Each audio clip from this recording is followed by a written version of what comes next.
One reaction would be the Chicago Bears. I think they could be a very interesting team this season. In the third year with Justin Fields, they haven't had the prior success, 5-20 in the past 2 years. But they've added a lot on the defensive side of the football through free agency and on the offensive side of the football with DJ Moore coming over in that trade with Carolina. Now, let's hear from the Up Next Network talent.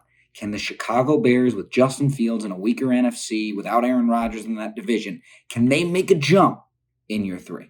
Hey everyone, Oliver Schaack, back on the Up Next Network. Justin Fields is someone people need to watch out for. A lot of people think he's not a good enough passer, and I believe he still has to get better in that field, but he did improve from his rookie year. He went from 7 passing touchdowns to 17. The completion percentage was roughly the same, around that 60% mark in both years, and we all know what he can do on his legs. He's an elite running quarterback in the NFL. Him and Lamar are 1A, 1B. I do think Fields is going to continue to develop. I think Ryan Poles, our GM, did an excellent job at getting weapons for him to continue to improve. I think getting DJ Moore was huge because DJ Moore is such a good wide receiver, and that's not my Maryland bias kicking in. I have been a big believer in DJ Moore his entire career, and I think everyone else can agree with that. Although I don't see the Bears making the playoffs, I don't see them having above a 500 record. I do see Justin Fields continuing to improve, and I see the Bears going in the right direction. I think Fields is going to have a year 2,500 plus passing yards and 20 plus passing touchdowns. I'm a believer in Justin Fields. He's going to have a big year. What's going on, everybody? Jake Singer here. Fields has a very unique skill set. He is a run-first quarterback, which is not what you see in all these quarterbacks in the NFL nowadays.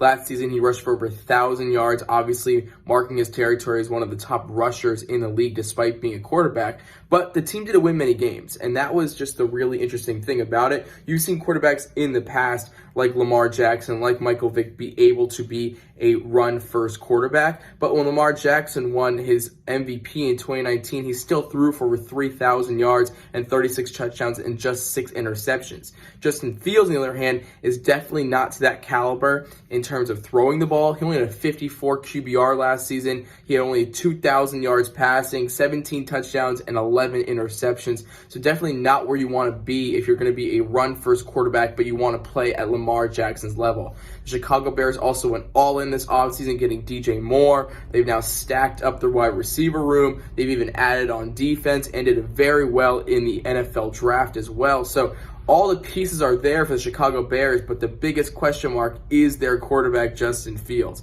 In my opinion, if Justin Fields goes into this season just like last season and he's going to only look at one read and then take off running every single play and rush for another 160 carries like he did last season, the Bears aren't going to win many games again. The trick for Justin Fields is to look at his second, his third reads, look at the ball down the field, and make those big plays. You brought in a guy like DJ Moore. You're pairing with Darnell Mooney, Chase Claypool. You have a really solid wide receiver core who's going to be able to get open and make plays down the field. Obviously, you'd rather take a 15 to 20 yard completion than just a 5-yard scramble and also risk your quarterback getting injured, which you've seen also Justin Fields have a few injuries now being in the NFL and also being a running quarterback. So in my opinion, the trick for Justin Fields this season and for the Chicago Bears, if they want to win 7, 8, maybe even 10 games and fight for a division title, Justin Fields needs to stop running the ball as much. Obviously, he can still run the ball, but 160 carries is a lot. Maybe around 100, 110 carries and throw the ball more with more efficiency. Chicago Bears should be in good position to possibly win a division title and finally make it back to the NFL playoffs.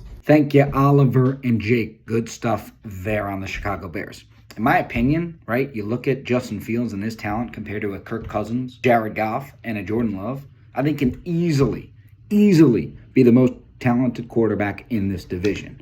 Now, whether that comes together, I don't know. But if he can put it together, why not the Bears? They have the talent now. Chicago Bears, dark horse, we'll see.